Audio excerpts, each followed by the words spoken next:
जय श्री राम, सबको प्रणाम। दोस्तों आज की इस वीडियो में हम लोग कॉम्प्लेक्स नंबर यानी सम्मिश्र संख्या को पूरा दिमाग में ठोकेंगे, समझ रहे हैं। लेकिन कब? जब इस वीडियो को लास्ट तक के देखिएगा तब। तो चलिए हम लोग समझते हैं, ध्यान दीजिएगा। इससे पहले भी हम लोग कुछ बातें जान चुके थे वीडियो के माध्यम से। अगर उस वीडियो को नहीं देखे हैं तो कोशिश कीजिए देखने का, अगर टाइम है तो देख सकते हैं। तो चलिए समझते हैं, ध्यान दीजिएगा।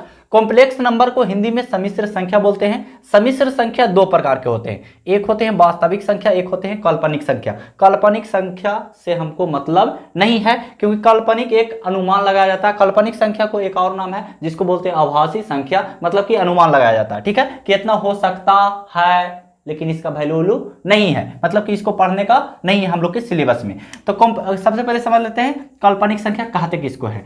तो जो रूट रहे और रूट के अंदर माइनस में कोई संख्या रहे या अंक रहे, रूट रहे और रूट के अंदर माइनस में कोई अंक या संख्या रहे, उसी को बोलते हैं काल्पनिक संख्या। जैसे कि अंडर रूट 3 है, 3 के नीचे कोई चीज है अंदर में माइनस है, कौन सा हो जाएगा?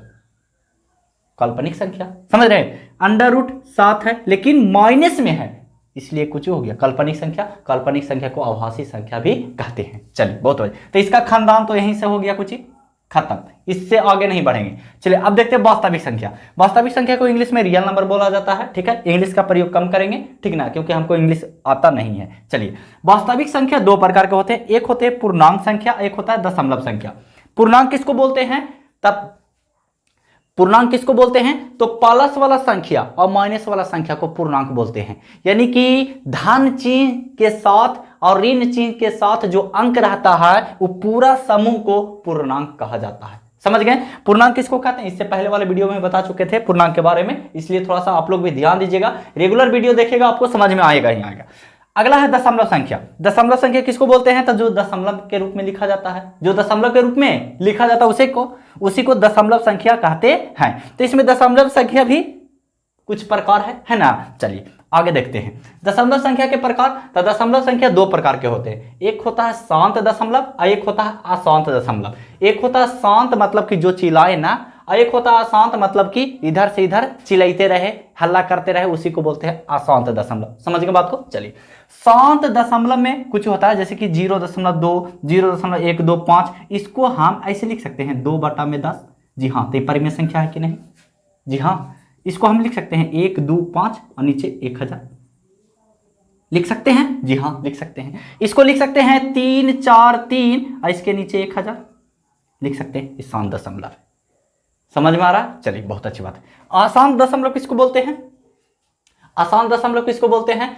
तो जो रिपीटेड है, जो कुछ ही है बाबू, रिपीटेड है और प्लस में जो रिपीटेड नहीं है, जो बहुत दूर तक के चल जाए, जो बहुत दूर तक के चल जाए, मतलब कि उसका वैल्यू पता ना रहे। जैसे कि देखो ध्यान दो, जैसे कि 0.23, 23, 23, 23 ऐसे ऐसे बहुत दूर तक के जा रहा है।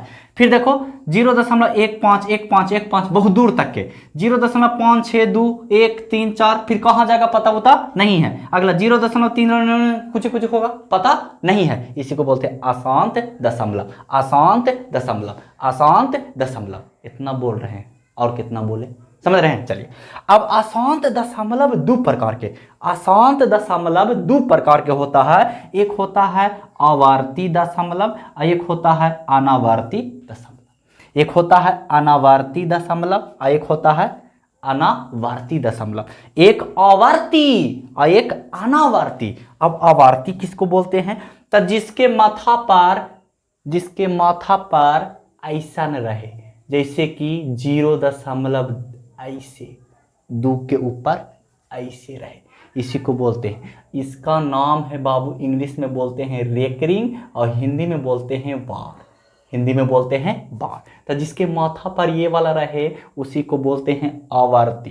कुछ बोलते हैं अशांत आवर्ती बोल सकते हैं, और जिसका माथा पर ना रहे वाला उसी को बोलते हैं अनावर्ती। देखो समझो, जैसे कि ये लिखा हुआ तो ये लिमिटेड है, इसके बारे में हमको पता है कि कहाँ तक ये आदमी जा सकता है।